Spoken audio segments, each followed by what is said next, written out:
नमस्कार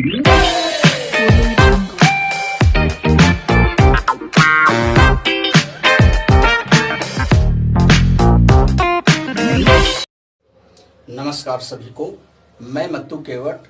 मैं आज आपको परिमित के बारे में बताने जा रहा हूं कि परिमित किसे कहते हैं और परिमित हम ज्ञात कैसे करते हैं। तो पहले हमें ये समझना है कि परिमित होती क्या है। तो परिमित ये एक किसी बंद आकृति की परिमित होती है।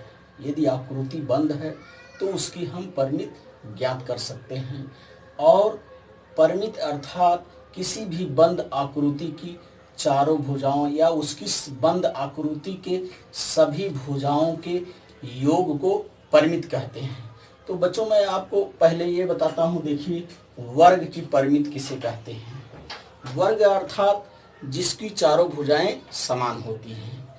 जिस आकृति की चारों भुजाएं लंबाई तथा चौड़ाई समान होती है उसे हम वर्ग कहते हैं।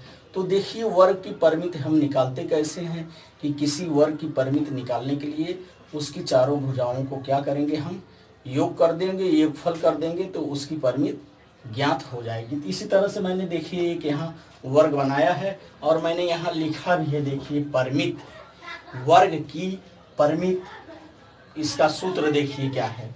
वर्ग के चारों भुजाओं की लंबाइयों के योगफल को वर्ग की परिमित कहते हैं।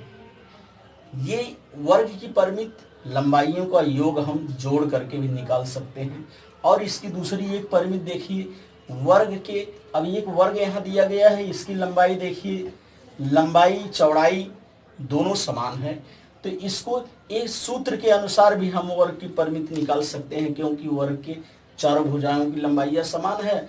अर्थात वर्ग की परिमित बराबर 4 गुणे 1 भुजा की लंबाई, 4 गुणे 1 भुजा की लंबाई। तो इसका देखिए दोनों सूत्रों से किस तरह से मैं इस आकृति की परिमित आपको ज्ञात करके बता रहा हूँ।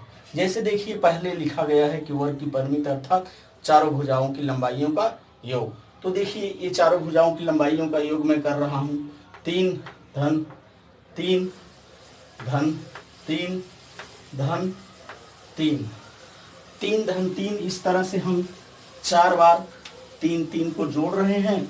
तो इसका योग आ रहा है 12।